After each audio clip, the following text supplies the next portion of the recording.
In at Faceoff X, and Roland Hockenberry's been the man for the Hens much of the season. He is facing off against Zach Dudley. Both of these guys in the mid 50% on the season, and it'll start off with a scramble for this opening possession picked up by Delaware, and we are underway with that pass a little bit high, but Matt Kilcarry plucks it down. Kilcarry, of course, the starting keeper for Ben DeLuca's squad. J.P. Ward, Ty Kurtz joined today in the starting three up front by Finn Morgan, the freshman, who's a one-time Colonial Rookie of the Week, as a clear is good. The remaining stars have Matt Accioni at midfield with Jason Kolar, as well as Cam Accioni, and the defending three, Kevin Lynch, Owen Grant, and Tate Wasson. And we'll see what the Hens do in their first offensive possession.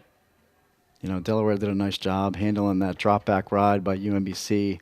Here they are in their first offensive possession. Let's see what the Hens come up with. UMBC momentarily trying to double-team Ty Kurtz, but we're going to see more of a deliberate pace offensively in settled situations. A wraparound shot. It's going to go wide. No, actually in. Snuck in there to make it a 1-0 Hens lead against this now UMBC defense. See what happened here. Quick sneak in, but good way for the Hens to start. You know, Delaware comes out in a 2-2-2 set. They did a nice job, you know, hitting all four corners, but it's hard for defenses to defend when offenses force you to turn around and find the ball behind the net, and Finn Morgan comes, turns the corner, and buries it at 5-5. Good take. Finn Morgan is just a freshman from Haddonfield, New Jersey. He was named Colonial Rookie of the Week after a second-week performance, which saw him have a hat trick against St. John's as well as an assist. He's off to a good start with now goal number 8 of the season, but UMBC following it up with a face-off win of their own, and this is going to be for the Retrievers, I think, a key. They have found a lot of success through Mateo Brown, but he's doubling up the next shooter, both in terms of total shots and shots on goal. And how did the Retrievers move around the offense today against a very capable Hens defense? You know, this is my second time seeing UMBC in live and in color. You know, early in the year against Drexel. This is a group that loves to get to the middle of the field. They do a nice job attacking short sticks. I would expect no different tonight. They have the shot clock nearing 20.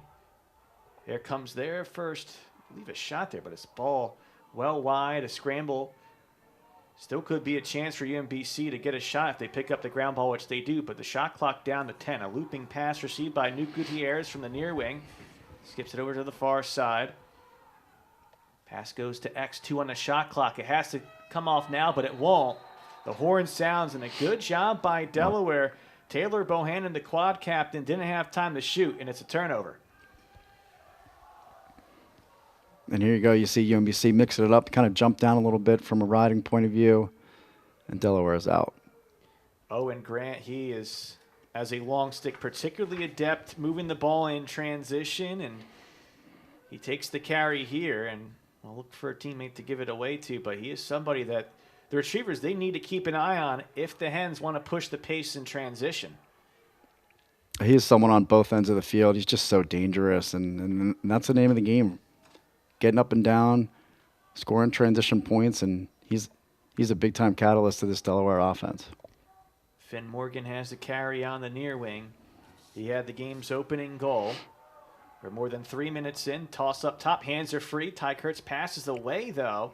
And the pass off the mark. Maybe thinking number 2 was going to shoot there, and instead he goes for the pass, and Jason Sider wasn't ready for it. I'm all for making that extra pass, but that was you're not going to get a better look than being inside the prime scoring area right there. I think he's going to want that one back. And Ty Kurtz has been off to a fantastic start, a hat trick, plus at least an assist in each game this season. 21 goals on the year, 143 for his career, and he's 5th in program history in goals, but he could be on his way to set a new program record. We'll talk about what he's done through his career as we go through this one on a day in which the 75th anniversary year sees another team honored. Shot goes wide here from UMBC. Yeah, UMBC playing out of attacking the high corners here, a little pick pop high. They're going to generate some good looks off of that. Brett Boscia had the shot. He now passes away. Carry from Jordan Galloway, preseason All-America East. Passes away. Sent up top. Alan Hockenberry defended well.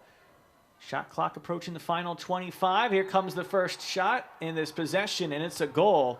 And UMBC ties things up at 1. Yeah, UMBC does such a great job attacking short sticks. You know, it's hard to run by these poles, and you can definitely tell UMBC on the top of their checklist offensively, attack these shorties, create those looks as best they can. They're looking for the continuation of a breakout year for Alan Hockenberry. You see him get the step 1v1, high hop on the shot for his 6th of the year. Great move, good separation. You know, that's what you want out of your middies above the net.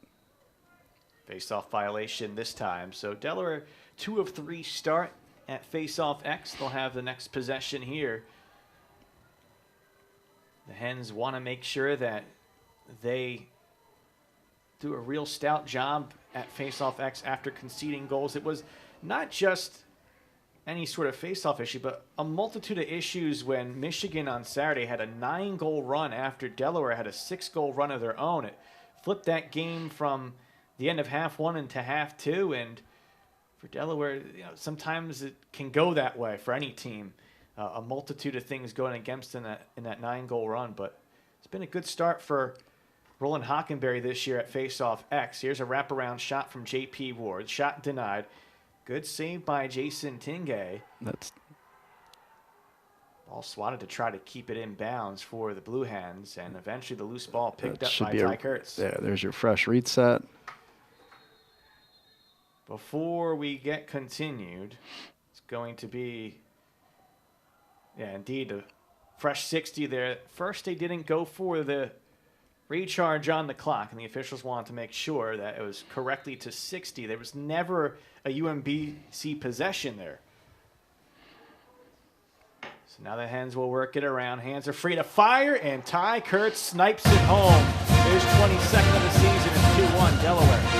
Yeah, I won't say that UMBC and Delaware are kind of mirror images of each other offensively, but you can definitely see what they're trying to create via their midfield, getting down the alley and throwing back. This time Delaware makes that one more move to the ready wing and turn and rake. Ty Kurtz, the Bishop MacDonnell product from Ontario, Canada. He has been the lead man. The Hens for the last, 4 games have had to play without Mike Robinson, and Kurtz, he's just been doing business per usual, it seems. Just you look up at the scoreboard by the end, and all of a sudden you see he's got 3 on the board. He's got his first today, and the Hens followed up with a face-off win. You know, he's one of those players that, just off that righty wing, that's his comfort spot. That's his sweet spot. I think when you look back at that earlier possession of him being right in the middle of the field, I think it probably caught himself off guard. He was so close to the net right there. So Delaware leads 2-1. They score 2 goals on their first 3 possessions against a UMBC defense that has conceded just 21 goals over the first 4 games, including 4 apiece in each of their last 2. They won 8-4 against Towson on Sunday, as a pass off the mark here will lead to a Delaware turnover. The one thing of note from that game that had to be played on Sunday because of a power outage on the UMBC campus on Saturday. So they have 1 fewer day of rest, but I think these guys are ready to go on both sides, no matter what the rest is. No doubt. You see UMBC kind of almost pre-rotated defensively, getting ready to double early. The Delaware offense kind of copy and paste. What you do to one side, you do to the other. Kind of pick, pop, pie, throw it back. I think we're going to see a lot more of that. Delaware holding well on the ride here. Well, eventually the long stick's going to get through. Ben Stefanos helping to get this retriever possession into the attacking half. And I love the pressure ride. It eats up clock. It forces teams to kind of exert a lot more energy before their offense really starts. That's a good heads-up play by the Delaware ride. And essentially taking about half of the shot clock off. Doesn't always have to be something that changes the flow of the game when you have a more methodical offense like UMBC, but 20 on the shot clock, and they haven't really had to move towards cage yet. Boscia rolls, passes away, behind goal line extended. Now the carry to GLE. Tossed up top, Hockenberry. Couldn't get the dodge against the long stick. He passes away. Hands are free, quick shot off the mark. That was a quick fire by Mateo Brown, who leads the way for the Retrievers with 11 goals this season. You know, UMBC again playing out of their big little behind the net, and they're just going to dump it in the corner. Another shot clock violation. That is the second in their first 3 possessions. We were talking off air, Chris, kind of getting our minds together for this game, and we did expect the pace to be slower. But right now, I think if you're UMBC, you're just using these opening minutes of this first quarter to kind of get acclimated on what sets are you going to be most comfortable with. I don't think this is going to be a key problem, but here it could be a problem. Off the turnover, good save by Kilcarry as Brett Boscia gets denied. Great save. You know, UMBC does an excellent job, drop back ride. And that, you know, while Delaware's subbing, it definitely throws some confusion into sorting guys on and off the field here. So Delaware gets lucky. So in the end, good work by Delaware's keeper and Matt Kilcarry. He's been very good for this Delaware program. It's been the Mats over the years. DeLuca first, now Kilcarry. In cage, this one the other way is in. And Delaware able to just fire one home from distance. It's 3-1 this time for the Blue Hens. It's Nick Jessen, senior from you see UMBC being super aggressive to get to that initial dodge.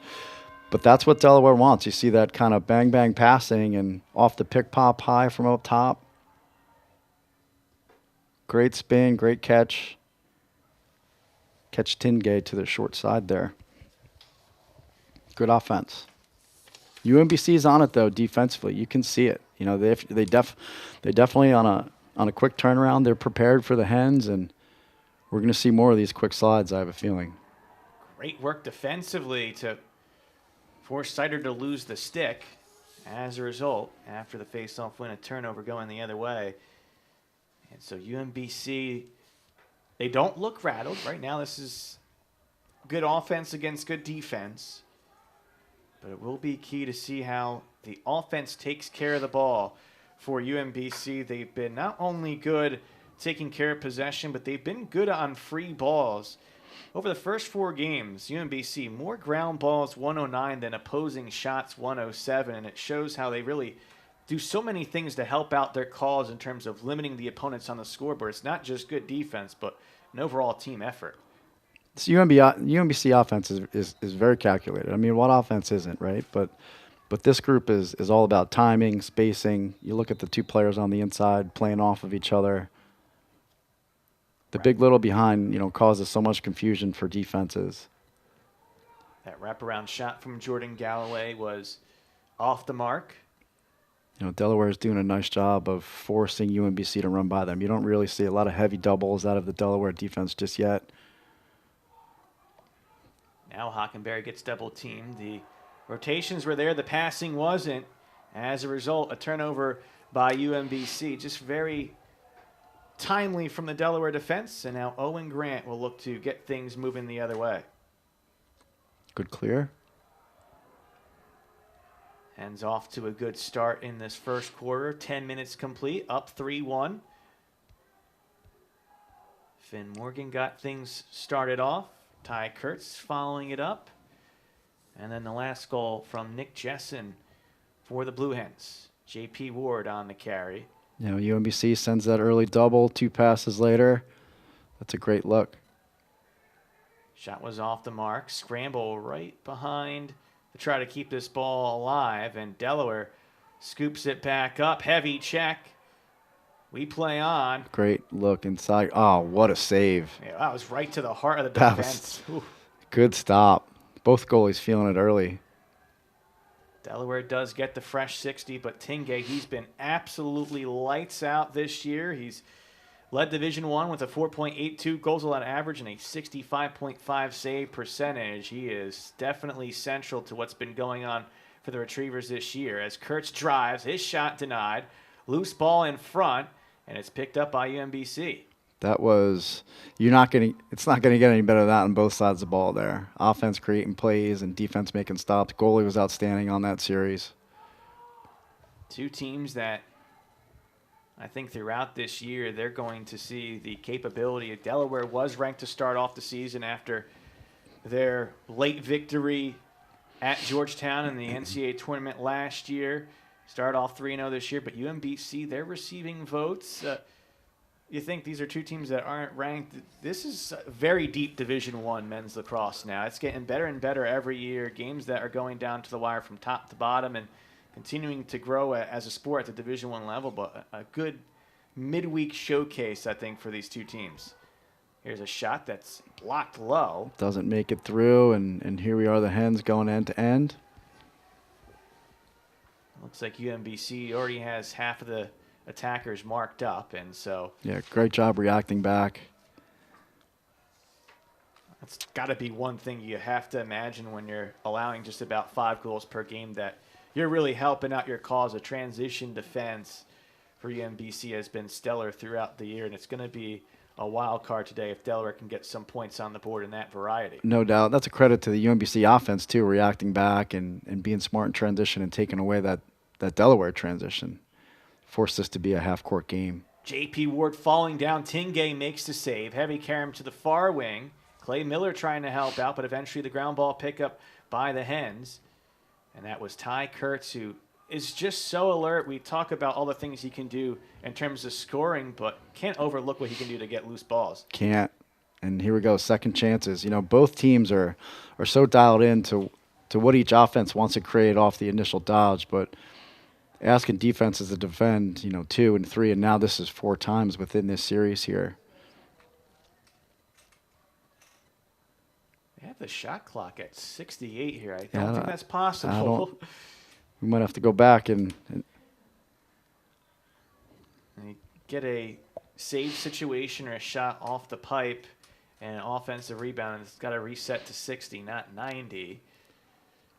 Well, this elongated possession here now feels like a new one with the break here. So both sides of the ball can kind of catch their breath and reset and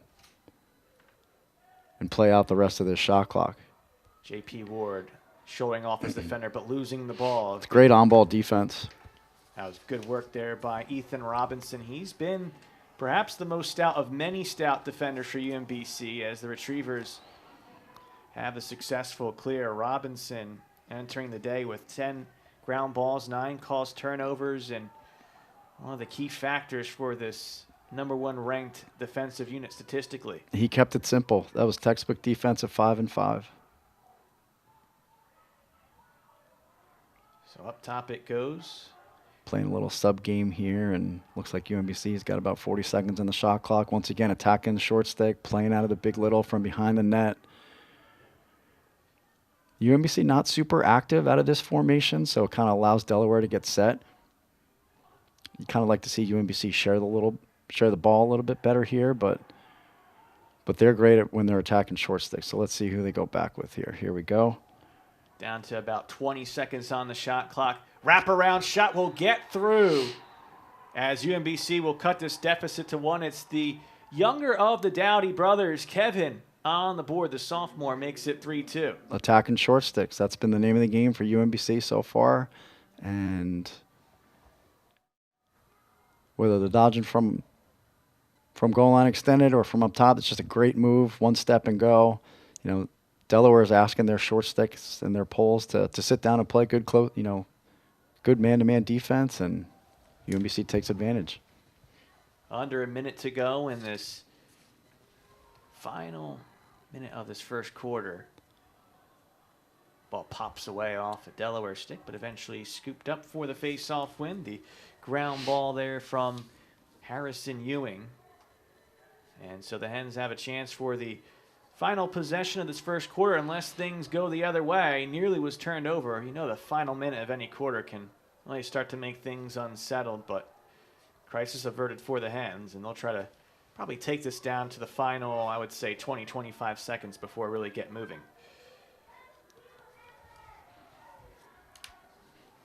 Looking to set things up here. Nick Jessen already with the goal. He'll look to go 1v1 with 15 seconds left to go. Off the roll. Hens kind of change it up. Now they're playing out of motion. Little closer type play and great little fish hook inside. Kurtz with the finish. Already his second. He is obviously coming from our neighbors up north so good in tight positions, just catch, drop, and fire, making it 4-2. It's also a good feed, though, from Jessen. You know, having played with so many guys from across the border up north, I mean, this is as a Canadian finish as you're going to find. Curl to the net, drop your hands, top shelf. That's 2 now in the game. He has 145 career goals, and again, he's working his way up the record books for Delaware men's lacrosse. It's going to be a face-off violation called against UMBC. Is there a chance for one final shot with 3.3 seconds left? It'll have to be a quick pass and fire, just a shot from about midfield. Well, we're definitely, this is, you know, as a goaltender, I can just remember, you know, all those shots from 50 yards on the other side of the field. It's definitely a little nerve-wracking here. You're looking at a funky bounce or a screen or something. But, you know, credit to the Delaware offense. A nice little set play to kind of end the quarter there, and hopefully to walk into the second stanza here 4-2. And now we'll get the opportunity here. They actually had to reset the clock, so plenty more time than the 3.3 that was left. However, UMBC almost intercepts the pass. Shot goes wide, and that'll do it for the end of the first quarter. But Delaware getting a pair from Ty Kurtz, and they have 4 goals in the opening quarter after UMBC allowed 4 in each of the previous 2 games. We'll pause briefly. You're watching NFL Access. 15 minutes in the books. Delaware already with 4 goals after UMBC held the previous 2 opponents, St. Bonaventure and Towson, 4 apiece. Chris, obviously, easy to look at it like that and say, okay, what's going on? But it's, I think, right, and you would say the same thing, a very well-played opening quarter on both sides. This is a great first quarter, absolutely, on both ends for both teams. Both goalies are in the mix. Both offenses are sharing the ball, and this game is far from over. Quick face-off win for the Retrievers. And that's the thing, UMBC, they're still showing all the tenets of why they've been so good defensively. It's though when you have guys like Ty Kurtz able to make great plays in traffic, and really this whole Hens offense moving the ball well to find those opportunities, that's just getting a step ahead of UMBC and then converting. UMBC back to deuces out of their 2-2-2. A little bit of a stacked look on the inside, trying to confuse Delaware a little bit here. But find the shorty, what UMBC has been great at. Still 30 on the shot clock here. Bohannon had to track it down, and so UMBC now working from the near wing. Brett Boscia looking for help. He'll have to roll at GLE, 20 on the shot clock. Gets the extra attention, feed to X, tic-tac-toe passing, and UMBC able to convert. It was still a little bit tough to get that shot off, but they make it 4-3. It's a great look inside off of the wing dodge. Ball gets spun through X, and Delaware a little late to recover here. Going to see this goal by Dane Hall. Almost prevented that shot from going through, as the long stick there from Kevin Lynch almost to get that ball on the ground, but it's good persistent offense. Now within 1, and a face-off win to follow for UMBC. A good way to start things off in quarter number 2 for Zach Dudley. Yeah, you know, I like UMBC coming out, starting the quarter, you know, changing their initiation point. That's kind of a low wing dodge, getting from goal line extended. It causes problems for defenses, no doubt. So good way to start off this quarter, trying to even up the score. Back to the big little again. Shot off the mark that time. Creating a little near man look off of that. That's a great look. I don't know if I want to slide near man off of that. That Josh Tang ready shot from the high corner. But UMBC back to it. Owen Grant with the quick double. Little dodge attempt there by Mateo Brown. His shot off the mark. These are great looks. You know, UMBC is getting in the heart of the Delaware defense right now. Back to attacking the shorty. Quick slide. Far wing movement. Brown again. Try to create some space for himself. Yep, UMBC out of the pick pop high, ball gets thrown behind. Under 20 on the shot clock at GLE. Delaware is not sliding from the crease here. They're definitely trying to lock up inside, and they finally do, and didn't look like we were organized on the inside there. Jordan Galloway converts right at the doorstep on the catch and shoot, and so UMBC, hot start offensively here in quarter number 2 to tie it up at 4. And the tough thing, I think, if you're the Delaware defense with how methodical UMBC moves the ball, is staying focused for that full possession. Here on this possession, you see Delaware helping from 2 spots. You see the adjacent high corner helping down. They slide from the crease, and I think Delaware thought they were in a near man type of slide package, and I think that's why there was no help on the interior. But UMBC, back-to-back possessions, it's a 4-4 game right now. So we have ourselves a fresh ball game after the Hens converted 4 goals on 11 possessions in the opening quarter. UMBC up to 4 goals on 9 possessions. And so we expect this one to be yet another quality game here at Delaware Stadium. This is the 4th of 5 home games, and there's been a fair complement of just tight wire-to-wire games. Delaware trying to work the ball around a bit. Ty Kurtz already with 2 goals. Now UMBC gets a little bit of a mismatch here. I didn't see if that short stick started down on Ty Kurtz. I would think no. Great save. They go tic-tac-toe, but the shot denied. Morgan had it saved by Tingay. Still a scramble here. That's a reset for Delaware. That's a great ground ball. That was a battle on the inside. It's J.P. Ward getting the job done. He's entered the game with 10 ground balls. Again, this Delaware attack is so good at getting the second chance opportunities, and they convert as Cam Accioni on the board for his 5th of the year. 5-4 Hens. Both offensive groups are doing a great job. Off their initiation point, one move, bang it to X, and your look is inside while the defense is recovering. That's great offense, and you're seeing it right now on both ends of the field.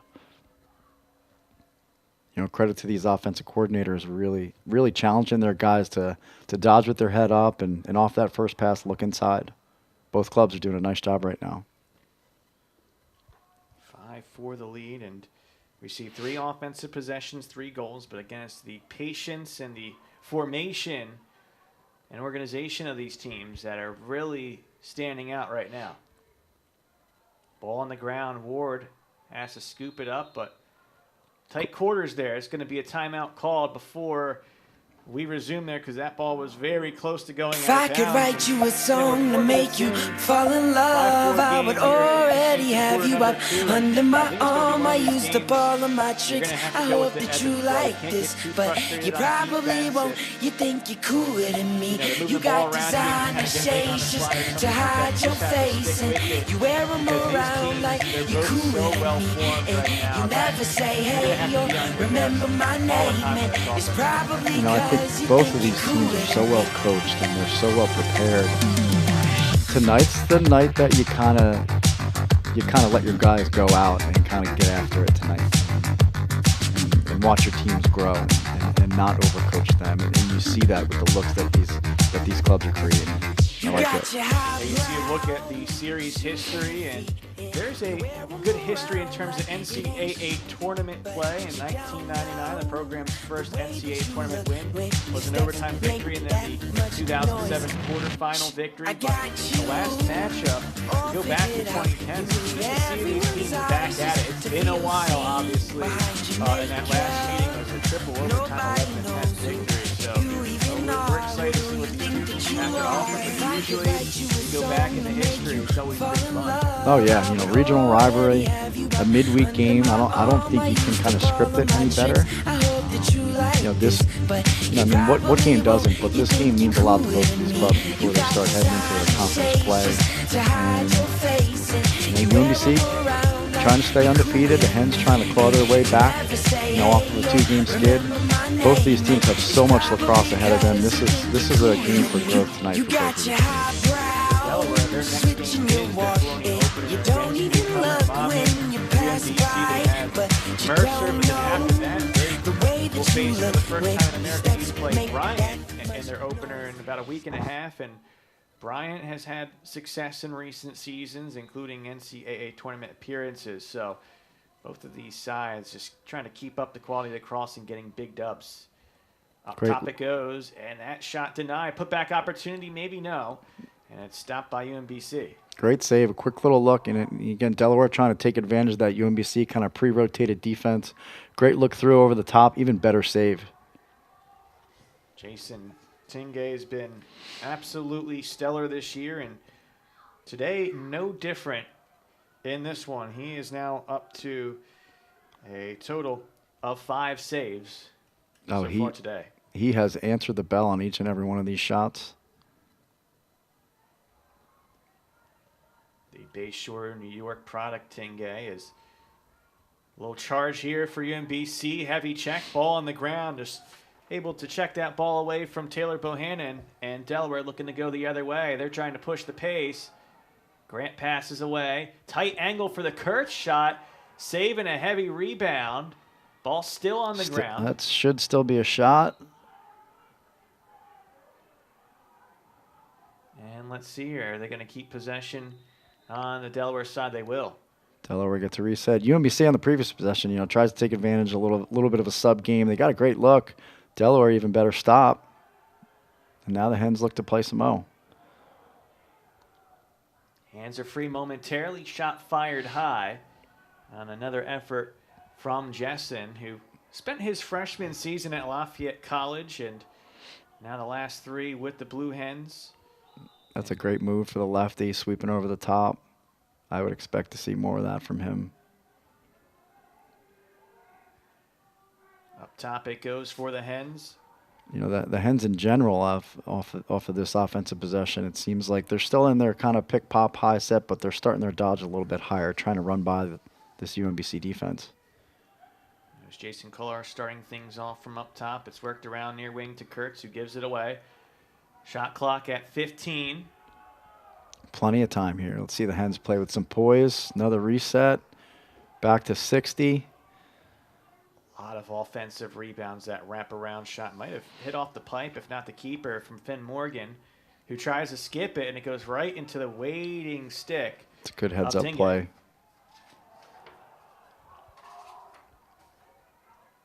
That was a long possession, but the Retrievers hold. And again, they've been so adept at this. And forth we go. I think a lot of coaches will look at that possession and kind of, hey, off the reset and want to take care of the ball. But your boys are making plays. You want to see them keep continuing making plays and not overcoach. Hey, don't take that shot. Don't make that look. You want to see your boys play here on a Tuesday night, and I'm okay with that. 45 on the shot clock, so still plenty of time for UMBC to work the offense.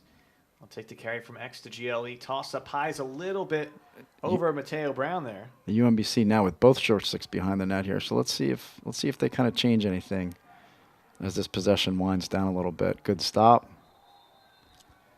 It's going to be Delaware possession. Good work defensively. The Hens end up trapping UMBC right around that restraining line, and so it'll be Hens possession in attack nearing the midway point of quarter number 2. Now, I'll say that's probably the first uncharacteristic possession for UMBC, where they like to go kind of deep into the shot clock there. That was the very, very uncharacteristic for them. Hens back at it. High alley dodge. No pick pop high this time. Ball gets spun. Kurtz has a chance. He fires, but that's off the mark. Kurtz is 1 goal away from tying Charlie Kitchen, who, as you know, plays in the PLL. He's in good company there. Of course, those two played together for a while. Be tied for 4th in program history. I mean, how could you not love coaching both of those guys? Coming out of your offensive end, that's a coach's dream. Well, Ben DeLuca and crew, they've had their fair complement of just stellar offensive players in recent years that have bright futures ahead. Pass was skipped on the ground, but UMBC now will have to begin the clearing opportunity. I like what Delaware was trying to create here. I think they've had their success on the interior when the ball's behind. They've done a really nice job when the ball's behind, even skipping through. I'd like to see him kind of continue with that offensive look. UMBC will get their guys the preferred 6 in attack. UMBC, the preseason #2 in the America East polls behind Vermont, who's the defending champs, won a play-in game in dominant fashion against Manhattan last year. But UMBC getting a first-place vote. They're hoping to get back to the NCAA tournament. They have, meanwhile, tied up this game at 5.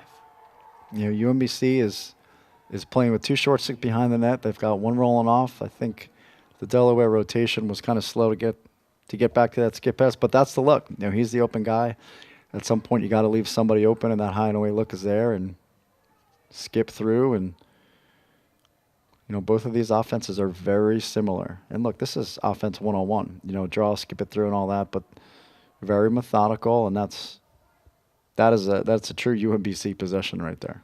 And Mateo Brown's enjoying a breakout year. It's his 12th goal of the season. He had 1 goal over 4 games in his first 2 years, but he's really taken on his own as the lead option over the first 4 games. Had 39 shots, the next best player 19, 24 shots on goal, the next best player 9.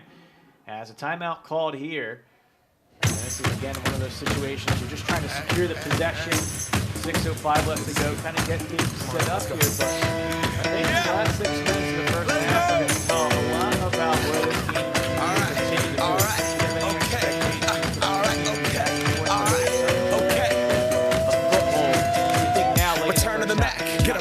Oh, no doubt. End of the half, you know, this is where you got to be smart. Stay out of the penalty box. You know, each team still has a timeout left here to kind of save themselves from the craziness that might ensue in the half. You know, out of this timeout, you know, I would expect UMBC to kind of go back to, you know, to kind of, you know, what they've been great at, sure, whether it's 2 short sticks behind the net or playing out of their big little. Delaware has kind of gotten lost off ball a little bit. Let's see what they kind of do to kind of remedy that, you know, coming out of this timeout. I don't expect to see them kind of jump into a zone or anything like that. But UMBC is out here ready to go with their first midfield.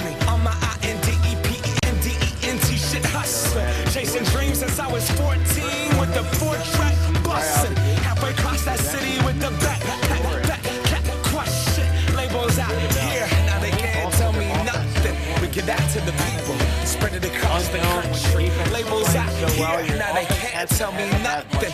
We give it to the people, spread it across the country. Here we go back, this is the moment, tonight is the night. We'll fight till it's over, so we put our hands up like the ceiling can't hold us. Like the ceiling can't hold us. Here we go back, this is the moment, tonight is the night. We'll fight till it's over, so we put our hands up like the ceiling can't hold us. Like the ceiling can't hold us. Can I kick it? Thank you. Yeah, I'm so damn grateful. I grew up really wanna go fronts, but that's what you get when Wu-Tang raised you. Y'all can't stop me. Go hard like I gotta eat it in my heartbeat. And I'm eating at the beat like it gave a little speed to a great white shark on shark. We gonna go gone. Deuces goodbye. I agree with that. They, on both sides of the ball, UMBC is stuck to the script kind of, you know, defensively, and they want to pack it in and kind of pre-rotate and make sure that initial dodge doesn't beat you. And offensively, they want to wind out the clock and put pressure on you and have you make the mistake, and they'll pick you apart. So here they go, attacking the short stick right off the end line. You know, they got little behind the net. Delaware's looking to hedge down from that adjacent high and away mid. Doesn't really seem like they want to slide off the crease, which is going to put some pressure on these defense. That shot gets through. It snuck underneath Kilcarry and Mateo Brown. 2 quick goals, and it's now a Retrievers lead for the first time. You know, that's a tall ask, I think, from your defense, and asking your defender to be in a help position, then all of a sudden to jump out and then go from one help position to be the on-ball defender. And I think that's where they kind of got caught up right there. And you know, nothing really crazy offensively, but a good heads-up play by UMBC. And so now a 6-5 lead, back-to-back possessions with tallies for Mateo Brown. Delaware gets a key face-off win. Roland Hockenberry's been good at not just getting the face-off win, but supplementing that with ground balls, and that's so key when you're at face-off X. If you can just take it yourself and immediately push it into offense and kind of survey the options even if you don't take a shot. Face-off guys have the green light, you know, and that's how you create runs and that's how you stop runs. And here we go. The Hens playing out of their high alley, getting down. Wow, getting down to the middle. That's a great look inside. Ward's rolling. Guarded by the long stick now. Gets it past goal line extended. You know, I like the way Delaware is kind of creating some long dodge opportunities for their middies. It really puts UMBC in a pickle if they want to slide early. They've got to decide, hey, do I go early and have to rotate into ball movement, which is kind of giving them some problems. And this is the second or third time Delaware has had UMBC hung up behind an X. The shot fired off the mark. 15 left on the clock, which J.P. Ward will resume the action. So Delaware still has an opportunity at an optimal look here late in the shot clock. Ward. Big little behind. Good look inside. Great. Who was that? That was a save there on the shot by Kohler. Backed up by the Hens, and it'll be a fresh 60. Great look on the inside. Even better save. You know, call it the push and the pull, the yin and the yang, whatever you want to do from a game flow point of view. But, you know, both teams have done a nice job of defending one another. Kohler dodging and scoring there. Allowing their kids to make plays. That's awesome. Jason Kohler with his 5th goal of the season. And a fantastic effort, just taking that opportunity, finding the lane, and getting the finish on the drive, tied up at 6. Get a look here. Similar type scenario here where you've got the UMBC defense really collapsed into the crease. And off of that adjacent look, you know, the defender rushes out there and decent approach, but allows Delaware to kind of get topside and free their hands down the alley, and there you have it. Lengthy effort here to try to get the face-off win, but eventually the job is done. But this is a great college game right now. End to end, kids making plays, taking chances. J.P. Ward missing, though, and Delaware, did they win the foot race? I think on the far side there they did. Great effort by Finn Morgan. Usually the keeper is the one that's closest, but not that case. You know, I like Coach DeLuca, you know, giving Joe Spears a green light to play in transition here and creating opportunities. I really like, you know, Coach hanging on to that timeout and not burning one and letting his kids play. Delaware back to the high alley, pick pop high. Still 3.5 minutes left to go in the second quarter, tied at 6. Just a great heavyweight style affair between these two sides. Jessen against the short stick. Gets the dodge. Hands are free. Fires a shot, but that's high and wide. Kurtz and Ward in position to back it up. You know, when you watch UMBC's D, you can truly tell who your primary help is, who your secondary help is. They've got some tertiary looks in there too. This is, you know, team defensively, they are sound. Here's your initial help. You kind of see how they cover the throwback. This is a good defensive unit. They just do all the little things together correctly to help out their cause. It's a collective defense for a good reason as a drive and shot goes off the mark again. Jessen, he's been pushing the pressure in this possession, which the shot clock is now down to 12. J.P. Ward on the restart. May need to create something himself here with 5 to go. Tight angle, shot no good, and this probably will lead to a shot clock violation. Ethan Robinson, man. Great on-ball defender. Keeps it simple, stick off his body, does a great job of running low. That's my kind of D guy right there. I love it. Junior, who obviously you come from McDonough, you know, bright future at the college level, but this junior season he has really made his mark. First year as a starter on the defense, but it just feels like he's just got complete control and has all of his bearings and everything he needs to do well, although UMBC not taking care of the ball here. It's an offside and going the other way. Delaware in transition. There it is. Ty Kurtz. A quick transition tally. He's tied for 4th in program history in goals, joining Charlie Kitchen with 146. It's now 7-6 Hens. Now it looks like, you know, UMBC was subbing here, so they might not have had somebody get on the field as quickly as the official would have liked. I don't because it was a settled clear, but that quick whistle and the jailbreak, and in a one possession game, in a tight game like that, those are the plays that are going to make a difference, no doubt. I mean, every coach says it. Winning face-offs is how you combat that, and UMBC back at it on offense. So they get a key face-off win. Still plenty of time, about a minute difference between game clock and shot clock, so could see each side possess the ball probably about 2 times more. No reason to push the pace, but I think right now you're just thinking about finishing this half strong, trying to get a goal on the board late here in the final 2 minutes. And UMBC they've been dictating the pace on their end of the field offensively. And they get the wraparound to add to it. Alan Hockenberry with his second. We're tied at 7. And I think this is the only the beginning in what both of these offenses can create. You know, both teams right now are really attacking short stick. I mean, that's the name of the game. But both of them are really taking advantage of short sticks, and great move, attacking the short stick. And I like how UMBC has rolled off the short stick. So they're basically attacking one short stick and then off the spin, dodging the next one. You know, that's a good adjustment by Coach Moran and his offense. Ryan Moran, obviously the head coach. Mickey Herring helps out the offense. Craig Chick, he graduated from Lehigh, and within a flash, he's a defensive coordinator for a Division I program. I know, how Chick about was that? Great at Lehigh. He's now leading this defense in his 4th season, and again entered the day #1 in scoring defense.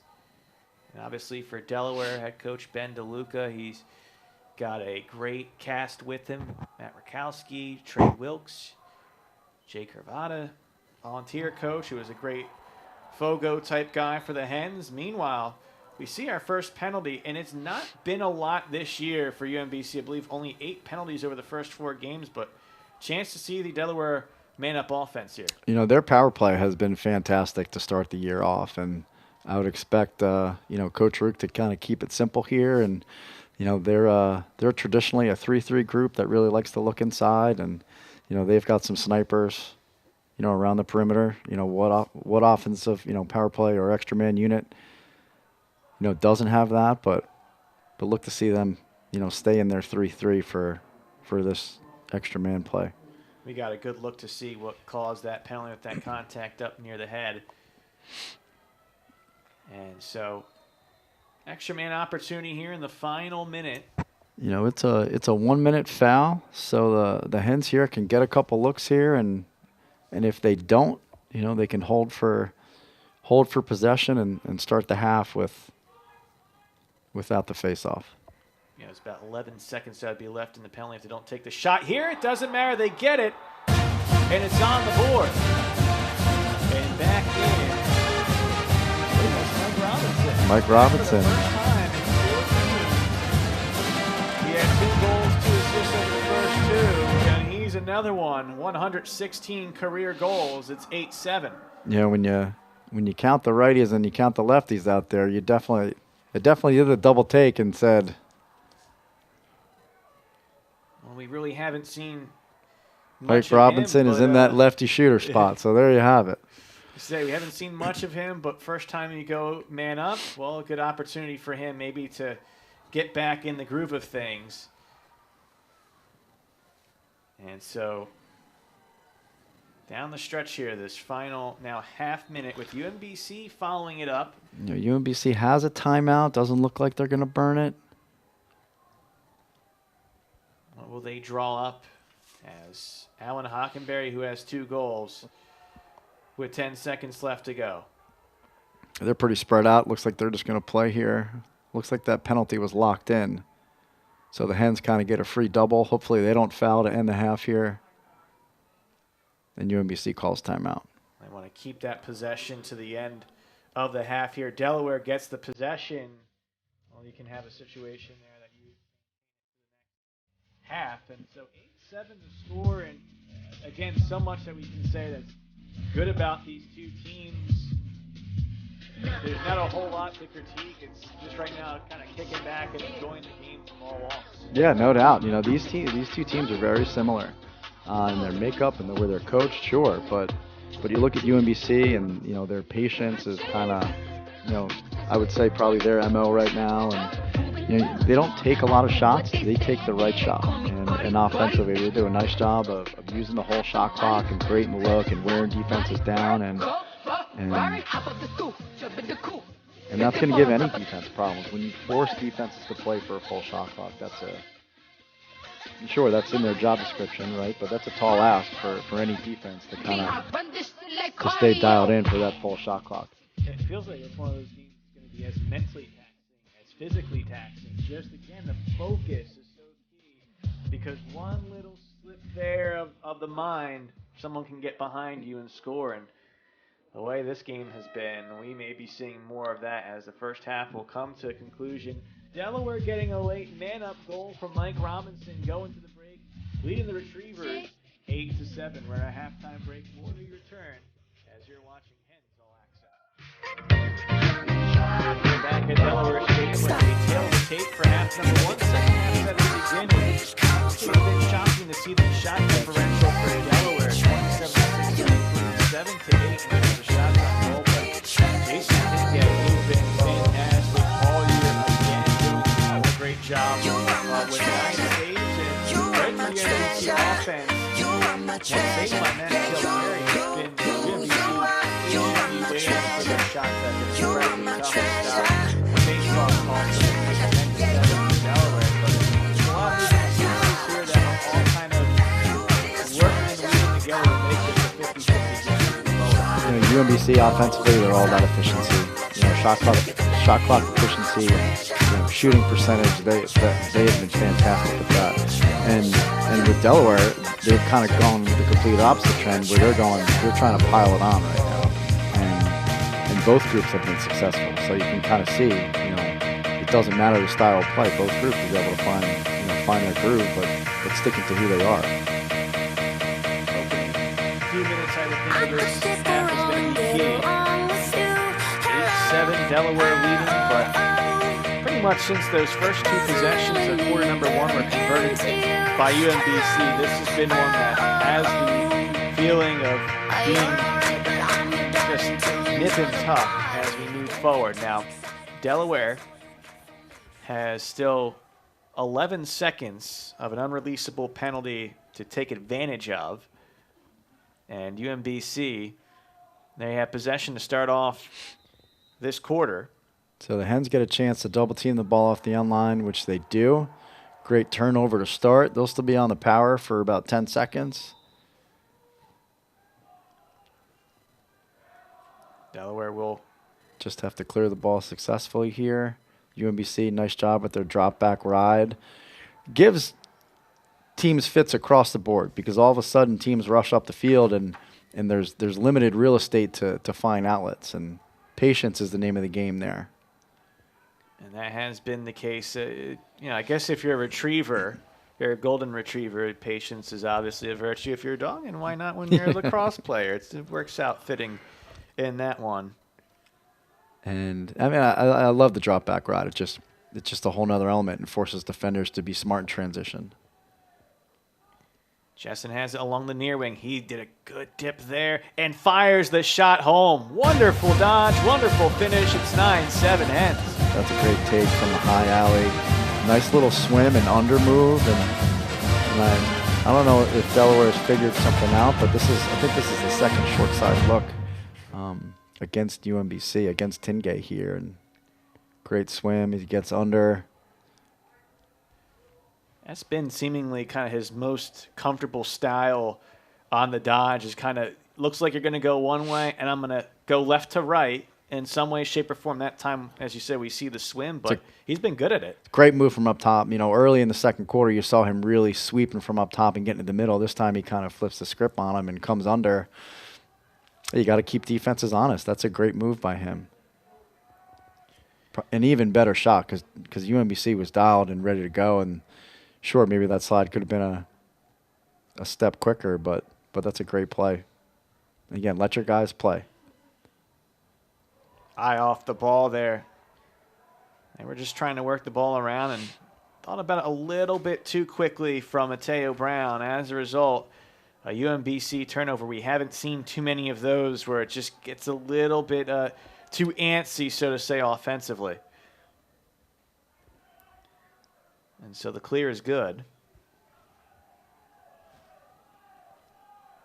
You know, I'm interested to see how Ethan Robinson handles this second half. I think he is a fantastic defender. You know, in my eyes, you know, one of the better on-ball guys that I've seen so far this year, and he's got a tall task in his matchup tonight, and he's done a really nice job on ball. Here he is guarding now. Look at him at goal line extended. Great trail check. Like, that's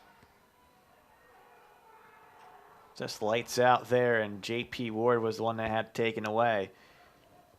UMBC able to get the stop and the clear, down by 2, and at this point, this is actually tied for the game's largest lead. So you kind of feel like at this point, not that being down by 3 would be the end of the world, but it might kind of just be like, oh, well, we're not used to this one. So big stop there for UMBC, and they'll try to cut into this deficit.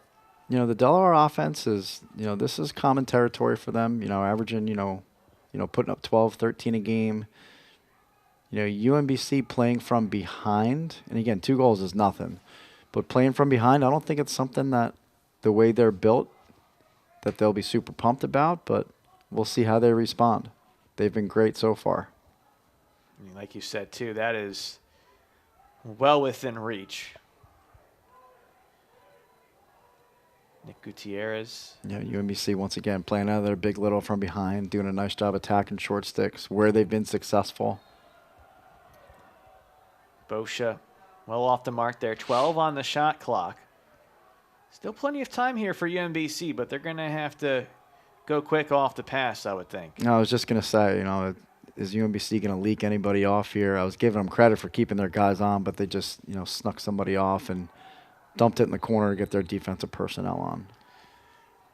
And so that will be a turnover a bit early, but again, this is all about kind of playing the long game, I would think. If you're the Retrievers, you know that you take care of business on defense, you'll set your offense back up with a better look. Here's Owen Grant, though. He's great in transition. Finally, the ball on the ground. Just a step, maybe 2 extra, but the rebound is going to go in, and we see exactly what Ty Kurtz can do, not just in terms of scoring, but finding the loose balls. He has 4 on the day. He has 127 ground balls in his career entering today's action. Few are as impressive as that one. You could probably give Owen Grant the assist here off of him being all the way down here off of that turnover. But that's a great play. I mean, that's, you know, as a fan, you want to see more plays like that. You know, diving from behind the net and staying out of the goal mouth. But that's goalie's kind of put in an awkward spot. Defenders behind the net. That's a good heads-up play off a loose ball behind the net. And now all by his lonesome 4th in program history in terms of goals scored. And Delaware adds on another one quickly. They're starting to run away with this one. It's 11-7 with the first 3 tallies of the quarter. Hands off the draw. UMBC decides to push out on everybody here and kind of part the seas here and let the Delaware offense attack right off the X, and Harrison Ewing with the finish there, just driving it home. He's usually helping out defensively and on face-offs to force the timeout from UMBC. It's his first goal of the season, 3rd career goal he scored against NJIT as a sophomore at Nova last year. Now this year against UMBC, obviously 11-7, and we were saying how 2's with the ball reach. When you start to get to 4, this is where you just got to calm things down, step back, and say, okay, this is bigger than we'd like it, but you just have to focus on chipping away, get back to what you've been before. And, you know, UMBC, obviously calls timeout, stop the run and all that. And there is a ton of time left in this game. But, you know, Delaware answers the bell to start the half. They double the ball off the corner, they make a great play, and we come down and score. We've cleared the ball, and obviously, you know, we're winning face-offs, come right down the heart of the D right there and bury. You know, draw guys don't get too many looks that way, you know, like that. And you know, credit to him for hammering it home and continuing to run. And that's the name of the game. Great play. When the number's called, way to answer the bell and hammer it home. It's great. Delaware in the first half scored 8 goals, more than UMBC's allowed in each of their first 4 games. They allowed only 7 against Drexel, 6 against Mount St. Mary's, and Tingay allowed only 4 of those. 2 goals that came late, pretty much with the game in hand against the Mountaineers for each of the last 2 games. So obviously this is the first time UMBC's allowed double-digit goals on what is a windy and now chilly Tuesday evening. We were on Hens All Access over at baseball earlier. Obviously, it affected play more there than here, but you know, this is one of those type of games where you don't want the elements to creep in mentally. The best way you can do it is just go free-flowing like Delaware did and keep that blood flowing. Yeah. They're trying to now make a run out of this one with the game's last 4 goals. Long scramble for this face-off win, and eventually it is scooped up. Joe Spears, he has been just one of those steady Eddie type of guys this year with the long stick. Gets the face-off win there for Delaware. He's had a couple big-time ground balls tonight. You know, he's a pole that has a green light from Coach DeLuca to play in transition. I think my favorite compliment to him is he makes the right play. He's a defender that's smart with the ball in his stick, doesn't try to do too much, finds the open guy. Big circle, free your hands, and find the outlet. Good play. He's been great in his 3 years. Was a Colonial All-Rookie team member as a freshman last year. Second teamer in the Colonial this year. So far, at least, entering the day's action. 12 ground balls, 6 calls, turnovers. Great swim. And that's going to be a shot off the mark, but just splitting 2 defenders there almost was a highlight finish. Nick Jessen with the second swim move from the same spot. He's just a guy that can just almost make you look silly on the cut. He's very comfortable with that type of move, whether it's swim or something else. He turns and fires here. That shot off the mark. You know, Delaware, again, back to their midfield pick pop high and great look inside. Let's see how they manage the end of the shot clock here. Playing out of the big from behind. Here comes the UMBC double. Good look inside. Shot was high there from Cam Accioni. 9 seconds left, but we sense here it's Delaware really starting to feel like they want to knock UMBC down to the mat at this point. Behind the back shot gets in with 3 seconds on the shot clock. What a finish. It is 12-7, and that was Cam Accioni utilizing that box lacrosse style coming from the Hill Academy in Ontario, Canada, making it 12-7. You know, I was just saying to myself, you know, the way the Hens have come out and play out of their deuces set, the crease has been a little bit more active, and they've done a nice job of finding space. And obviously UMBC slides off the ball side guy and doesn't get over in enough time, and that's a great look, and even better shot. And it's going to be loose ball on the face-off.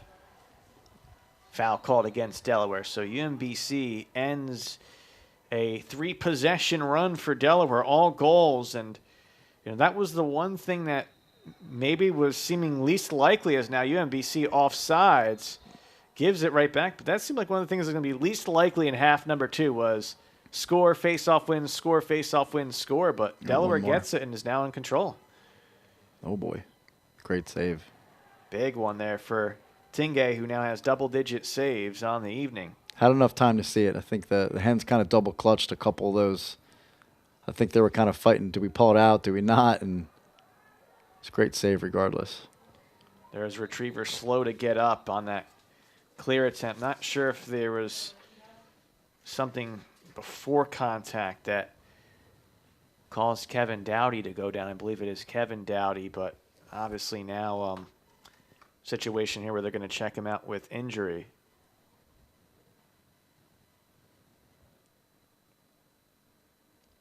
Kevin, the younger brother of Mike, who's been out after the first game, and a sophomore who has already scored today. They're checking out, I believe, one of his lower legs. Didn't get to see much off of the ride. No, by the time I was able to kind of catch what was going on with the play, he was already on his way down. So obviously don't want to speculate what caused the issue, but the UMBC training staff checking him out. And obviously for both of these teams, as you go through the weeks, injuries tend to accumulate. It's going to test the respective depth charts. And we saw Mike Robinson, after dealing with injury, get a man-up goal. Again, as mentioned, Mike Dowdy's been out for UMBC, and now Kevin Dowdy's going to get help to his feet. And he'll get help not putting pressure on that right leg. So unfortunate to see that just 6 minutes into this third quarter. 12-7 the score. So unfortunate to see there for the junior from Glen Elg, Maryland. Still was able, all said though, to do his job to keep that possession, and obviously are worried more about the injury than anything else right now, but that helps out UMBC to try to stop this Delaware run. The first 4 tallies here in quarter number 3, and the last 5 total dating back to the man-up goal at the end of quarter number 2. Wraparound shot. Kilcarry just let that one fire wide. Jordan Galloway with the effort. UMBC kind of playing out of they're little behind with 2 wide up top, trying to force the Delaware defense. It looks like they want to slide near man down off of that high defender. Delaware's choosing not to slide off of the crease or from the roll-off guy. Hockenberry tosses it up top. And that shot denied as Delaware able to defend Boscia, or it was actually Mateo Brown, actually. But Kilcarry making the save. Pass a little bit wide off the mark. Loose ball scramble coming up here. The help is there from Delaware, and it's Owen Grant again. So reliable. Again, it's not just his ability with the pull to defend, but how reliable he is in transition. And, when you think about his professional prospects, that's obviously every bit as important as what he can do in short field on defense. He is fantastic. Picking up the ball off the ground. You'll see him everywhere. Wings and face-offs. Obviously playing down it close. I don't think he's a typecasted matchup. I think he's pretty versatile in what he can do as a defender. Him being a lefty is even better. But just another compliment to this Delaware defense and their versatility, but most importantly, guys who can pick the ball up off the ground. They're going to have to hustle to keep this one in, and that was awfully close, but Kurt's just a step late. And so the Hens will turn it back over.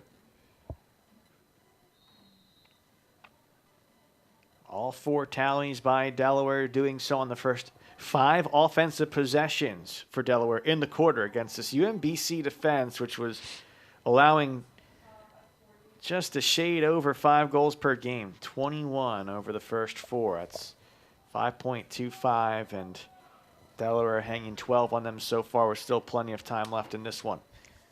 The UMBC really needing the next tally. Going to work the ball here and see what they can do. Again, this is still a time in the game where you can be patient with your pace on offense. Shot clanks off the pipe. Mateo Brown, you can hear it from up here in the press box. Great look. I like that UMBC kind of, creating their short sticks to sweep to the middle off the pick pop high here, and, forcing that Delaware defense to figure out who they want to help from. The Hens have done a nice job of using the picker as their slide guy, but when they throw back, he's also the recovery. So it's a good game plan. Transition opportunity behind the back pass. Skip to the near side, and the shot fired home. Great work in transition. Jason Sider on the board. It's 13-7, but that all started with a savable shot and then quick toss by Matt Kilcarry to get everything going. You talk about the Hens formula in 2022 and what made them great, and that was playing great team defense, making clean saves, getting the ball up and out. That was 5 or 6 passes in transition right there all the way down to the trailer. That was that was a team goal right there. If you can give an assist to everybody, all 10 guys out there just got +1. It is certainly just fantastic collective effort. And, boy, this third quarter, whatever Ben DeLuca and crew had to say, it has worked out. You talk about this group and experiences and how they're built and what they build off of. And, both of these teams are still in the heart of their season. And, the Hens have coming off 2 losses, and sure, against 2 great opponents, but, learning experiences in both of those games. And, that's how you get better, and that's how you keep building. It's nice to see the Hens continue to do that. In some way, one of the poetic type of responses, it was the third quarter that undid the Hens. They had a 6-goal run to lead Michigan 9-4, and then all of a sudden, over 16 Michigan possessions and 11 Delaware possessions, a 9-goal Michigan run in 17 minutes completely flipped that game right around this time. Today is a total flip of the script, and they lead by 6, although UMBC gets the clear here, and they have an opportunity to end the run. Yeah, I couldn't agree more. And, not to talk too much about Saturday, but, the way the Hens ended the half on Saturday and how they started the half tonight, completely 2 different experiences with 2 different results. And that's what you want to see out of your group. Perhaps even best to have just 2 days of rest to get right back at it, keep that fresh on the mind, just enough to exercise the demon. And again, Delaware in control now here with this run in the third quarter. UMBC again, focusing on dodging the short sticks here and still playing out of their deuces set, more trying to dodge and throw back. Good double team, off the goal line pick by UMBC. Boscia keeping it, trying to toss it in the traffic in the heart of the defense, but Delaware closes in. Loose ball here. UMBC is going to get it back. Taylor Bohannon has to pass away. Still 10 on the shot clock. Check up. Looks like we've got a foul here. Not sure who it's on. Interference. That is not only a big break in terms of UMBC going up, but you look at that shot clock stopping at 7 seconds. And that'll be for the penalty kill, which for Delaware has been one of the best in the nation so far. The Hens and their special teams have been excellent on both sides of the ball.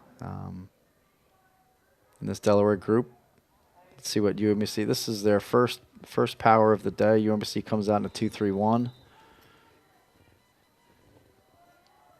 Delaware's in their 5-man. UMBC carries, little Syracuse 3-3.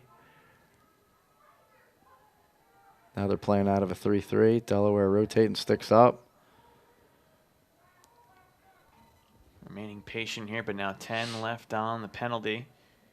Fired from up top. It's wide from Josh Tang, and maybe a little bit of indecision there from him. And we'll restart with 7 on the penalty. Again, this penalty kill has been fantastic for Delaware. We're back to even strength. Delaware kills the penalty. Okay, let's see what we got here. 20 seconds on the clock. Tang rolling. Looking Good for pick, help. shooting through it. That's a good little offensive wrinkle. Haven't seen that from UMBC. Off the rollback and the pick in the high post and shooting off of it. That's a good look. Tang, though, denied by Kilcarry, who has just fed into this run for Delaware, having definitely his best quarter of the evening. The goaltender feeds the transition machine. Clean saves, up and out. He's had a great start to this half. Great third quarter. Delaware can take their time here. 3 minutes left to go. And again, this is the one thing that, especially in this sport, where if you see a outcome that's a 5 or 6 goal difference, it may just come down to about 10 minutes. That's a difference. As this shot fired home, and this time it's Clay Miller on the board with his 5th of the year, and now make it 7 in a row from Delaware. Delaware picking apart the UMBC D right now. Understand that UMBC is kind of pre-rotating defensively, drawing the early double team, and when you do that, you're leaving 2 guys open. That adjacent look usually in that high and away. Nice job being prepared for what UMBC has been throwing at them. That's the look, catch and shoot. So on defense, Delaware with its 13th successful penalty kill out of 14 situations. And then on offense, Clay Miller with his first. 6-0 in the quarter, 7-goal run total. But back to the point, sometimes you could see a 5 or 6 goal difference, and sometimes it may come down to 5 or 10 minutes. That was a difference where everything else was even, and then all of a sudden it just comes out of nowhere, that big run. And, you know, it's not just the fastest sport on 2 feet in terms of the action, but sometimes how a game can change. Oh, and that's, you know, blown wide open right out of the half here. And, you know, credit to Delaware to doing just that to start the half. And UMBC's had chances, you know, that their first 2 possessions to start the quarter, I'm sure they wanted back. But here they are battling through. You can tell, you know, this is UMBC's first taste of playing from behind. You know, by no means are they doing anything different, but you see them dodging against poles a lot more. Definitely uncharacteristic for them, right into Owen Grant's hands. Again, Owen Grant entered the day just 3 calls turnovers away from being the first Blue Hen to reach the career century mark in that category. He is the program all-time leader, although the stat more of a recent one. You're not going to go back to the 20th century and see calls turnovers in the stat book. But again, just making another great play as he's been doing throughout. That little picked off pass is just one of the many kind of, you know, stat lines where he has a direct impact on. He was an All-America second team last year, preseason All-America this year, and the preseason Colonial Defensive Player of the Year, and we're seeing why tonight. And, you know, even an impact, I think, greater than what the statistics say, because you can say, well, you might average 1 or 2 calls turnovers a game, and it doesn't really tell you the full impact of what can happen over 30, 40 possessions. You have to account for him offensively. You know, it would be in your best interest to do one of 2 things. It's either dodge at him or get him as far away from the play as you can. But you can say that for any defender. And here we go. You know, Ethan Robinson off the end line for UMBC. Kind of gets back picked right there. And finish with 5 seconds. I think that's the first time that the UMBC D has kind of had some trouble with picks behind the net. You know, there was a little back pick right there, which I think is one of the hardest to defend behind the net. Kind of a quick move, double move. Whether he got him off a little bee sting pick there, I think he stepped on somebody. Yeah, I don't think there was any trip there, but it just kind of ran a little bit close, and simply Case wasn't aware of Nick Jessen there, and then kind of just stepped over him and fell down. And so this is now 7-0 in the quarter. One thing we were discussing earlier, late first half, was kind of the focus you need throughout the game. One thing that you can account for is a chance here maybe for Ewing for a second goal, but unable to get the shot off. It's turned over the other way, and UMBC trying to toss the other way, won't get the shot off in time. And that'll do it. But sometimes when it's so tight, so intense, and your focus is so zeroed in, when the other team starts getting the run on you, all of a sudden you're a little bit punch drunk. And that was the case for UMBC in quarter number 3. Delaware outscoring the Retrievers 7-0 in the third. We'll come back with the fourth, the final 15 when we return here on Hens All Access. Fourth quarter underway as you see what's coming up for Delaware men's lacrosse. Saturday, the 5-game homestand concludes with the opener in the Colonial Monmouth, a newcomer. The Hawks have had success in recent years. They'll be a tough opponent on Saturday. And then how about that matchup at Hopkins a week after that for a Sunday afternoon affair in Baltimore? Hofstra, Hampton also on the upcoming schedule for Delaware. You know, plenty of opportunities, you know, ahead for the Hens to do what they want to do, but it's nice to get in the CAA ball next week and head down to Baltimore the week after that, and it's just a fun time for college lacrosse, especially here at Delaware. Ward had the roll and pass to Jessen, but the ball put on the ground. Still a scramble for it here, and out of bounds off of. And that should be a reset. Yep, off of UMBC. Well, they're going to keep this at I thought he picked 10 it seconds. So Delaware will have to get going.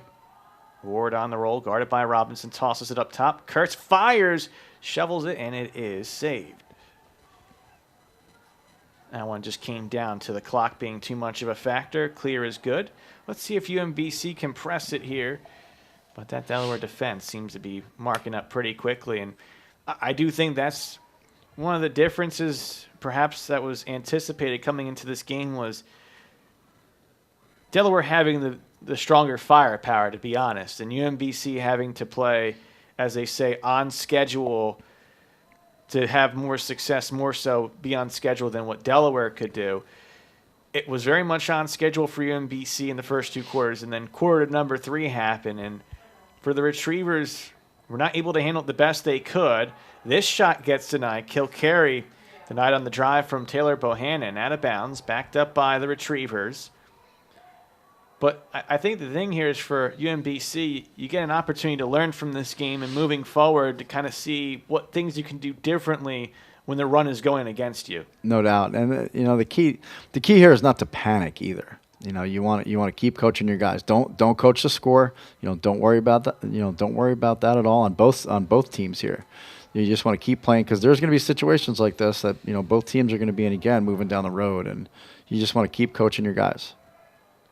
And you want to remind them, control their body language, control their emotions, and still find a way to create scoring opportunities and smart defensive plays no matter what. I think no better illustration than what Delaware's gone through in the last 4 days, where they had a 6-goal run against Michigan, feeling really good, up 5. Michigan responds with 9 in a row, and they lose as a result of that. And to be able to bounce back with an 8-goal run here shows any given day, that's the beauty of this sport. It can be tit for tat at some point and then a massive run at the next moment, and you have to make sure that you keep the good mental fortitude in this as Robinson off the turnover gets the clear. Yeah, and that's it. It's a beautiful game because it's such a free-flowing game, and at any moment, there's a scoring opportunity is created. Riding and clearing, initial offense, openers, middle of the possession, short clock type of scenarios. I think the Hens have done a nice job of managing that tonight. And UMBC has kind of stuck to their guns and, playing a methodical type of wear you down type of offensive game plan. And I think that's kind of limited some of their opportunities, from a scoring point of view. Taking the carry from X. I'd like to see UMBC kind of change up their initiation point a little bit. They had some success in the second quarter, attacking from goal line, and here they are creating looks on the inside. But because that initial dodge started from the low wing, it drives defenses crazy. Perry had the turn and fire that went high. Shot clock under 20. Let's see what the Retrievers draw up here. A little turn and fire, and the shot is denied. Rebound picked up. And that is once again Delaware getting the job done. It is one of their starting long sticks and Kevin Lynch. Ball turned back over the other way, though on a failed clear. And UMBC will try to put the pressure back on. Make the simple play, right? Riding and clearing, make the simple play. Again, UMBC has one more matchup before they get into America East play against Mercer, but I think 10 minutes left here. It's, as you mentioned, not just continuing to run your play, but kind of see which guys are still hungry to go at it, even when the outcome may seemingly be in hand. Oh yeah, you're not gonna come out here and just create something out of nothing, but maybe kind of tweak some combinations, see who can work well with each other. This UMBC offense is good, no doubt, but they are definitely off the dodge, look inside.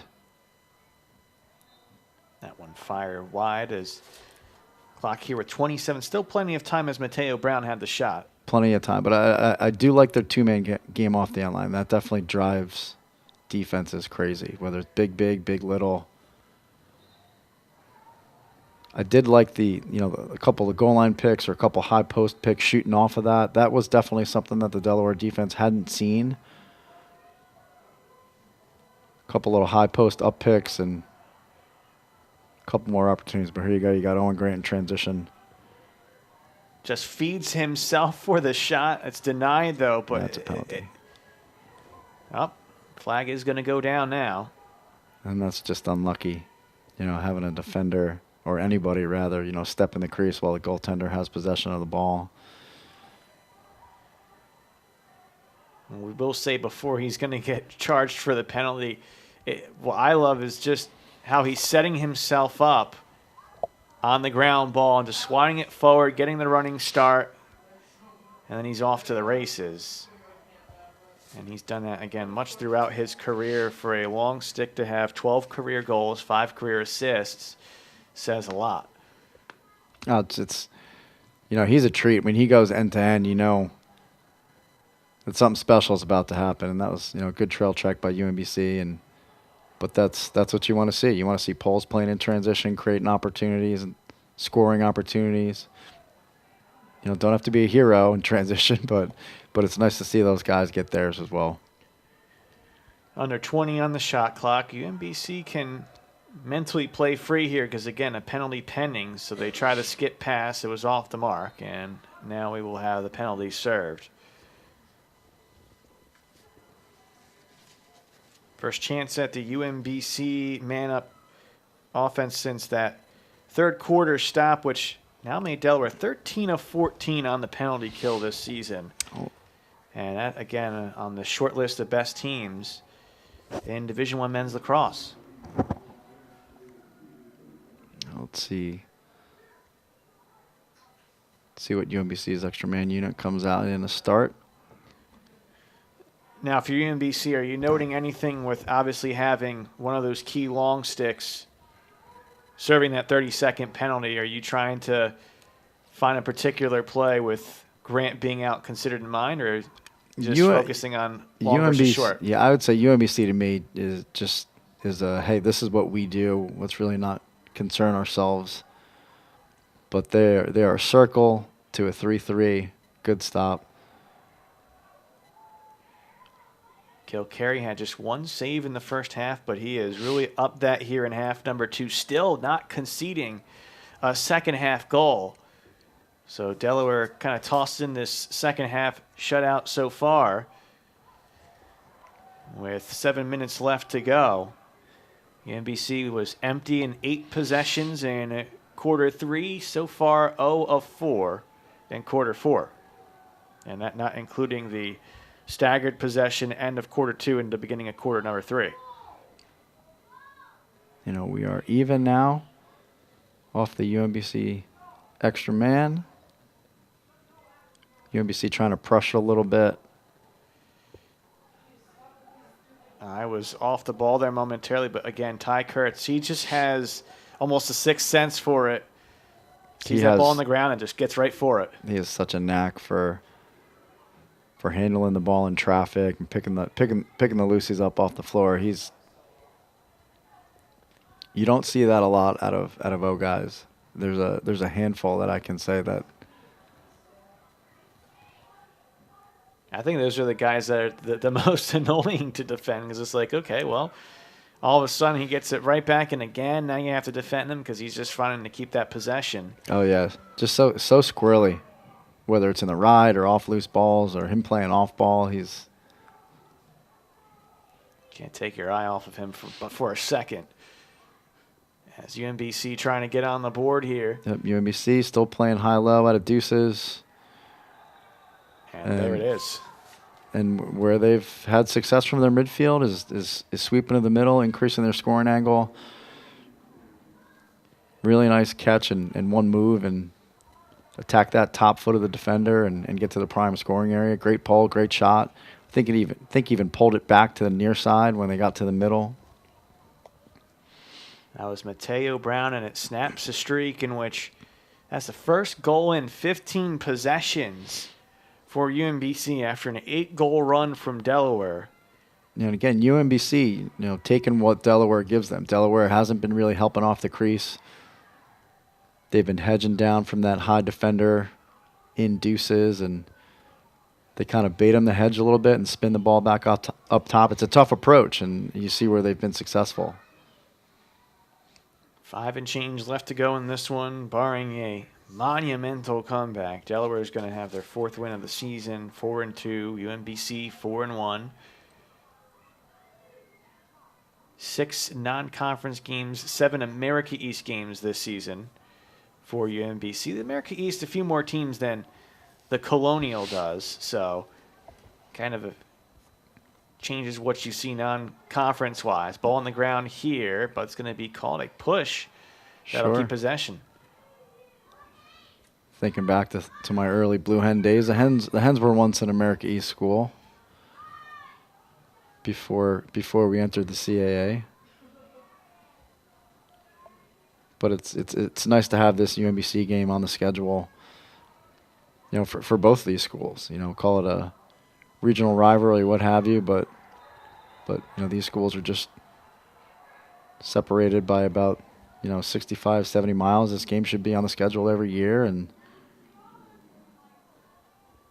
see Mateo Brown with now his 4th goal. Yeah, and you just back to back. Good right job, Steph. Get to the yeah. Would like to see the rivalry continue again. First time that they have played each other in 13 years. A lot of great history. 2 NCAA tournament games against each other. Mateo Brown, though, 4 goals today. It's now 15 on the season. If you're a Retriever fan, you might not have heard much of him in the first 2 years, but sometimes that has to do with these guys just digging away in practice, learning behind other players, and then when the opportunity comes, seizing the role. And after Mike Dowdy being out for now the 4th consecutive game, Mateo Brown's been the guy that's really stepped up, and it's great to see from him continue to build off of that. And he looks great. He looks great. And again, back-to-back goals for him, yes, but he's someone I would continue to focus my offense around, especially those quick little one-hitters and single-type looks, and that's where he's been great. Copy and paste on those last 2 possessions. Hedge, get him to the middle, and great shot. So the last 2 from UMBC fighting here to the end. Under 4 left to go. 15-9 the score. The 8-goal run from the man-up goal to end quarter number 2, and then a 7-0 3rd quarter. Sure. I mean, look, a win's a win, sure, but you want to see the Hens continue to progress and close this one out the right way and keep it simple and possess the ball here off the reset and create some opportunities. That wraparound was off the mark from Brendan Powers, a freshman from Skaneateles, New York. Played with his uncle, Dave Powers. One of the all-time greats here. You talk about the leaders in terms of goals. Well, Randy, 2nd all-time with 161 in program history, and now Ty Kurtz 4th. But obviously also today seeing the 1994 team honored, and you think of DeMarzo, the all-time leader in program history. Key factor, that 94 team, as UMBC gets on the board, their 3rd in a row. And this time it's Jordan Galloway on the board. But, obviously the case here for what Ty Kurtz can continue to do, and a lot of these guys on this Delaware squad, it's very exciting to see the 75th year anniversary with the teams honored this year. And obviously UMBC, they've had their history as well, and they're running the America East in the mid-aughts. Timeout called here, 15-10 with 2:48 left to go. It will be, I believe, the 99 team honored Saturday against Monmouth. Didn't quite line up where you could have had the UMBC connection. Yep.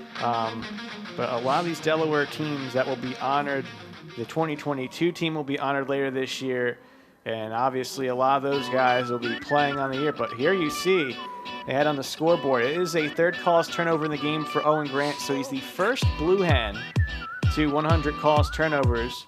Meanwhile, coming up and the continuation of the Hens at home, softball will have a game against St. Joe's in 8 days' time. And obviously for the Blue Hens, they have their eyes focused in on a Colonial Championship this year, but still getting in the swing of things here in March before they get into April when the Colonial play really gets into action. It'll be 3 p.m. at the Delaware Softball Diamond.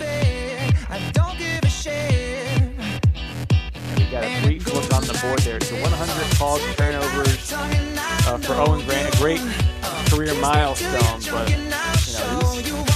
he's going to have a lot to say moving forward, March to April, and hopefully into May. Oh, no doubt. A fantastic accomplishment for an outstanding player here for the Blue Hens. His college career is far from over. Believe me, he's on a lot of pro coaches and GMs' radars right now. That'd be foolish to say that he's not on mine either, and my boss's radar for the Redwoods. And it's just, it's nice to see the Hens back in the mix, and of course having some pro prospects in Ty Kurtz of the world.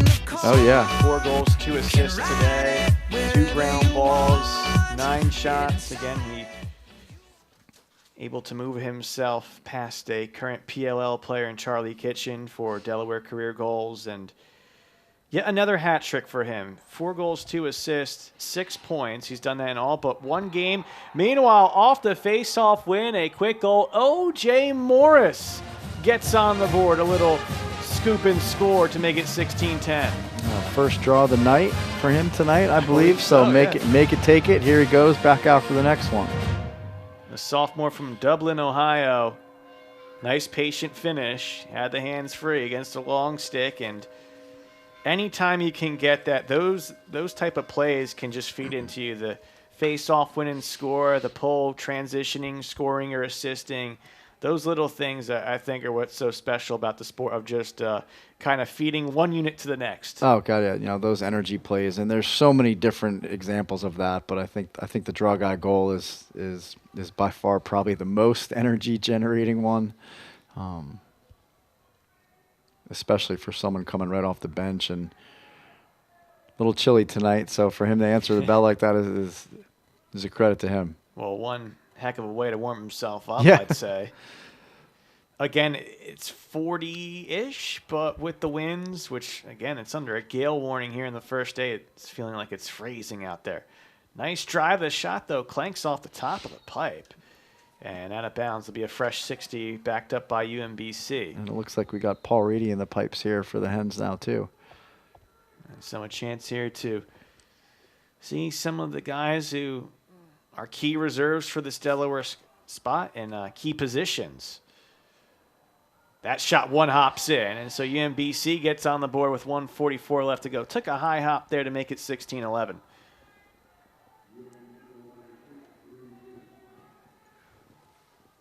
That against the Delaware keeper, I mentioned Paul Reedy, sophomore from Waxhaw, North Carolina, and Charlotte Catholic. And what do we see here? Hands free, and again, just took a high hop before Reedy could really get an eye on the ball. That is a tall task. That is a tall ask for your goaltender. Overhand, high bouncer. What all those coaches preach to all their L guys: get your arms up, let it fly, use the ground. That was true good on the tally. Good second shot of the possession, and the senior from Gambrills, Maryland, on the board. 16-11 late here. And again, it came down to that big run for Delaware in the third quarter, putting themselves in control, showing it on offense, defense, special teams, at face-off X, a little bit of everything, transition, set offense, doing everything that they wanted in that third quarter, and that's what they hope to continue into Colonial play and beyond. We knew it was going to be possession for possession for a while, but eventually something had to give. And another one on the board there, and they go from one number 6 to the other. That seems to be the case, and it's Brooks Bond, the sophomore from Dallas. Not too many Texans we'll see in Division I men's lacrosse, but he's on the board to make it 17-11. Yeah, it's nice to, when you get a chance to play more guys, on both sides of the ball here, UMBC and Delaware respectively. It's nice to see those guys get after it. A lot of those guys, whether they're scout team guys or second and third team guys, reps are reps, and live game reps is the best source of film and resources for coaches to help create some opportunities for some younger players or some guys in some secondary leadership roles, and it's nice to see. to be a violation called against Delaware.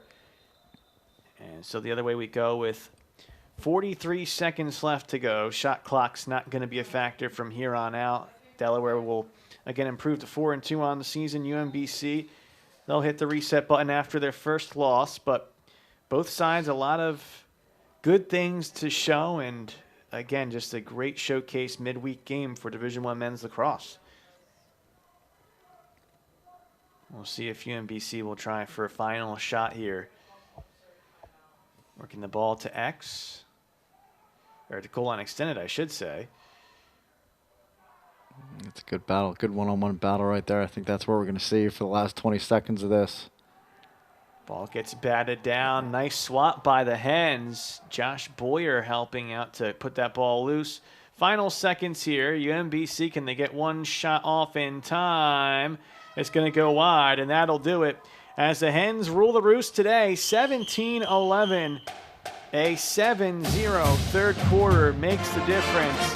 And again for Delaware, a flip of the script from Saturday against the Wolverines in terms of that third quarter. But this is obviously a great showing for Ben DeLuca in the midweek game. They now get ready for Saturday's game against Monmouth. It is a first-time opponent in the tournament, but they have seen the Hawks in recent seasons and have a local rivalry of its own.